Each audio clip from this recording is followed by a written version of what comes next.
तो नमस्कार दोस्तों, मैं नीरज स्वागत करता हूं आपका डीएनडी क्लासेस में। और इस वीडियो में हम द्विस्तंभीय रोकड़ बही के क्वेश्चन कर रहे हैं, यानी कैश बुक का जो आपका चैप्टर है उसके हम क्वेश्चन कर रहे हैं एनसीईआरटी बुक के हिंदी मीडियम। तो यहाँ पर आपका क्वेश्चन नंबर 6 है जो कि हम इस वीडियो में देखने वाले हैं। तो चलो फटाफट से शुरू करते हैं देरी किस बात की। चलो देखो, यहाँ पर 6 वाला क्वेश्चन है। 6 वाले क्वेश्चन में क्या बोल रहा है, मिस्टर अंबिका ट्रेडर्स के लिए निम्न लेन देनों को जुलाई 2017 को रोकड़ बही में अभिलिखित कीजिए। अब देखो इसमें एक स्तंभीय या द्विस्तंभीय के बारे में कुछ नहीं बोल रहा है, पर यहाँ पर बैंक के ट्रांजैक्शन और ये दोनों दे रखी है। तो यहाँ पर आपको भैया द्विस्तंभीय रोकड़ बनानी पड़ेगी, द्विस्तंभीय रोकड़ भी बनानी पड़ेगी। परफॉर्मा आप लोगों के सामने बना हुआ है, आपको पता ही है कि यहाँ पर परफॉर्मा में द्विस्तंभीय क्यों बोलते हैं, क्योंकि यहाँ पर दो स्तंभ है, एक कैश का है और एक बैंक का है। मतलब एक कैश का कॉलम है और बैंक का कॉलम है। डेबिट साइड भी 2 कॉलम है और क्रेडिट साइड भी 2 कॉलम है, यही अमाउंट के। तो फटाफट से देखो, पहली जुलाई को देख लेते हैं। यहाँ पर 1 जुलाई को क्या कर रहा है, रोकड़ से व्यवसाय प्रारंभ करा है। तो आपको पता ही है कि भैया 1 जुलाई को कहाँ लिखना पड़ेगा, यहाँ पर डेबिट साइड में लिखना पड़ेगा। और यहाँ पर व्यवसाय प्रारंभ करा है, इसलिए हम क्या लिखेंगे, यहाँ पर टू कैपिटल लिखेंगे और कैपिटल करके आ जाएगा कैश के अंदर 50,000 रुपये, बैंक के अंदर डैश लगा देंगे, बैंक में कुछ भी नहीं आएगा।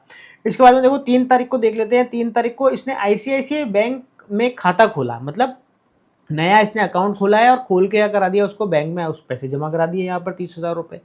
तो आपको पता है कि यहाँ पर पैसा जमा कराना और पैसे निकालने की क्या की जाती है, कॉन्ट्रा एंट्री की जाती है। तो यहाँ पर ये जो नया खाता खुला है इसमें हम जमा कराने क्या करेंगे, एंट्री करेंगे और उसकी कॉन्ट्रा एंट्री करेंगे। कॉन्ट्रा एंट्री का मतलब होता है दोनों साइड एंट्री होगी, डेबिट साइड भी एंट्री होगी और क्रेडिट साइड भी एंट्री होगी। क्या एंट्री होती है, देखो बैंक में पैसे जमा कराने की एंट्री होती है bank account debit to cash.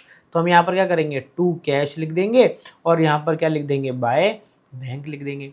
यही होती है भैया कॉन्ट्रा एंट्री, दोनों साइड में। इसके आगे कॉन्ट्रा लिख देंगे, इसके आगे भी कॉन्ट्रा लिख देंगे। चलो कॉन्ट्रा तो लिख दिया, पर आगे देखो मेन काम है जहाँ गड़बड़ हो जाती है। क्या गड़बड़ है, यहाँ पर हम जहाँ पर हमने कैश लिखा है ना, वहाँ पर हम क्या करेंगे, बैंक में लिखेंगे 30,000 रुपये, और जहाँ बैंक लिखा है वहाँ कैश में लिखेंगे 30,000 रुपये और लगा देंगे भैया डैश। हो गया, ये हो गई कॉन्ट्रा एंट्री, बस इतनी सी है कॉन्ट्रा एंट्री। आगे देखो 5 तारीख को नकद माल खरीदा, नकद माल खरीदा पेमेंट साइड में लिख दो भैया, सीधी सी बात है। ये है आपकी पेमेंट साइड में। यहाँ पर क्या कर देंगे, परचेस कर देंगे, नकद खरीदा है तो हम क्या कर देंगे, कैश में लिख देंगे 10,000 रुपये, बैंक में फिर से लगा देंगे भैया डैश। आगे बढ़ो, आगे क्या बोल रहा है, 10 तारीख को नकद भुगतान कर कार्यालय के लिए मशीन खरीदी। हमने क्या करा, कैश पेमेंट करी और उसके लिए क्या खरीद ली, मशीन खरीद ली। तो भैया फिर से पेमेंट साइड में कर देंगे ना, क्या दिक्कत है। यहाँ पर क्या कर देंगे, बाय मशीनरी। आपको पता ही है, मशीन खरीदते हैं या कोई भी संपत्ति खरीदते हैं तो उधर संपत्ति का नाम आता है, और अगर माल खरीदते हैं तो परचेज वर्ड लिखा आता है। ठीक है, आगे बढ़ते हैं भैया। 15 तारीख को ये बोल रहा है कि रोहन को माल का विक्रय कर चेक प्राप्त करा। देखो अभी अभी मैंने आपको लास्ट वीडियो में भी बताया था, इसकी जो पहले वाला क्वेश्चन कराया था, कि जब भी आपको चेक मिलता है तो फटाफट से आगे देख लो कि वो चेक क्या किसी और दिन तो जमा नहीं कराया। तो देखो ऐसा है, 18 तारीख को नकद विक्रय, 20 तारीख को बोल रहा है रोहन का चेक बैंक में जमा कराया। देखो हमने सेल कब करी, 15 तारीख को, पर वो चेक जमा कब कराया, 20 तारीख को। तो 15 तारीख को कैश बुक के अंदर कोई भी एंट्री नहीं की जाएगी। कहाँ की जाएगी भैया, नोट में की जाएगी। हम कैश बुक के नीचे नोट बनाएंगे और नोट में यहाँ पर डेट डालेंगे कि ये क्या है, 15 जुलाई है, और 15 जुलाई की एंट्री हो रही है भैया बाहर। क्या एंट्री हो रही है, नौकर रोहन को माल विक्रय करा और चेक प्राप्त कर लिया। तो हम यहाँ पर लिखेंगे भैया check in hand account debit to, आ जाएगा आपका भैया सेल्स।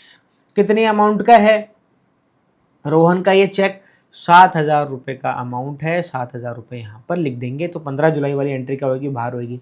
आ जाओ भैया अगली एंट्री देख लो। अगली एंट्री कब हो रही है आपकी, 18 तारीख को। चलो 18 तारीख को बोल रहा है नकद विक्रय, नकद विक्रय तो आ जाएगा खुशी खुशी यहाँ पर। अब विक्रय करने पे क्या होता है मेरे दोस्तों, प्राप्ति होती है। तो हम यहाँ पर क्या कर देंगे, प्राप्ति वाली साइड लिख देंगे और कर देंगे टू सेल्स। और हमने नकद करा है तो कैश के अंदर लिख देंगे भैया 8,000 रुपये, बैंक में फिर से डैश मार देंगे। आगे देखो क्या बोल रहा है, 20 तारीख को रोहन का चेक बैंक में जमा कराया। अब वो जो रोहन का चेक था, जो ऊपर हमें 7,000 रुपये का चेक मिला था, वो हमने इस दिन जमा कराया, कब, 20 तारीख को। तो देखो प्राप्ति साइड में लिखेंगे क्या, टू चेक इन हैंड। चलो भैया लिख दिया। और अब कैश में तो लगा देंगे भैया डैश, और ये जो 7,000 रुपये ये हम कहाँ पे लिख देंगे, बैंक में। फाइनली हमने बैंक में पैसा क्या करा, डाल दिया।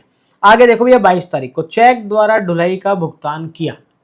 चेक द्वारा ढुलाई का भुगतान किया मतलब हम क्या दे रहे हैं भैया, वेजिस दे रहे हैं 22 तारीख को। तो हम क्या कर देंगे, बाई वेजिस।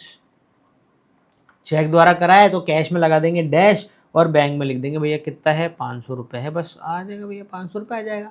आगे देखो भैया 25 तारीख को व्यक्तिगत प्रयोग के लिए रोकड़ का आहरण किया, drawings by drawings, payment side में लिखेंगे, निकाला है ना पैसा तो प्राप्ति साइड में तो लिखने से रहे, पेमेंट साइड में लिखेंगे भैया 25 तारीख को। अच्छा, व्यक्तिगत प्रयोग के लिए रोकड़ का आहरण करा है, अगर वो बोलेगा कि भैया बैंक से आहरण करे होते हैं तो बैंक में लिख देते, रोकड़ के लिए कह रहा है तो किस में लिखेंगे, रोकड़ वाले कॉलम में लिखेंगे भैया जी। आगे बोला 30 तारीख को चेक द्वारा किराए का भुगतान करा, ठीक है किराया दे दिया है तो आ जाएगा फिर से पेमेंट वाली साइड में, हम क्या लिख देंगे बाय रेंट लिख देंगे। पर अब की बार पेमेंट किससे करिए भैया, चेक से करिए तो कैश में लगा देंगे डैश और बैंक के अंदर लिख देंगे कि भैया 1000 रुपये, लिख दिया। सारी की सारी ट्रांजेक्शन लिख दी, यहाँ पर सब कुछ खत्म हो गया है। अब 2 लाइनें छोड़ो और 2 लाइनें छोड़ के क्या लगानी है भैया, आपको टोटल लगानी है और टोटल लगा के निकाल लेना है भैया, इसका बैलेंस निकाल लेते हैं फटाफट से। क्या दिक्कत है बोलो, कोई दिक्कत नहीं है ना, होनी भी नहीं चाहिए। तो देखो यहाँ की कैश की टोटल आ रही है किधर, इसकी आ रही है 58,000, ये 58,000 टोटल आ रही है किसकी, कैश की। अब हम क्या करते हैं, कैश की क्रेडिट साइड टोटल लगाते हैं तो 30,000, 10,000, 40,000, 5,000, 45,000 और 47,000 आ रही है। क्या करें, अब देखो 58 में से 47 क्या कर देते हैं, माइनस कर देते हैं तो 11,000 रुपये का आपका क्या निकल के आ गया, बैलेंस निकल के आ गया। अब टोटल 58 यहाँ की भी आ जाएगी और यहाँ पर हम क्या लिख देंगे भैया, by balance CD balancing figure, इसके आगे लिख दो और इसके आगे लास्ट डेट डाल दो।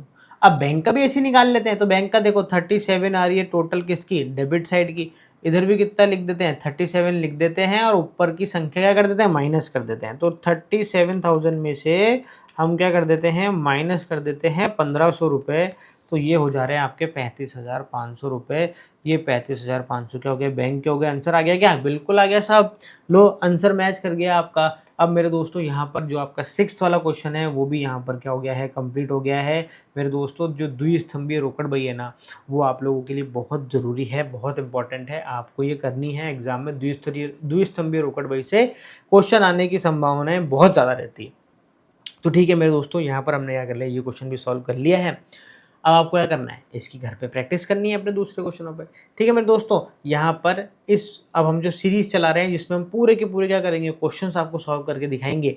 आपको ऐसे ही हमारे साथ में बने रहना है, हम आपको आपकी बुक के सारे क्वेश्चन करवा देंगे, आपको कहीं जाने की जरूरत नहीं है। तो फिर मेरे दोस्तों, जब तक के लिए क्या करें, मस्त रहें, स्वस्थ रहें, खाते पीते रहें। जय हिंद।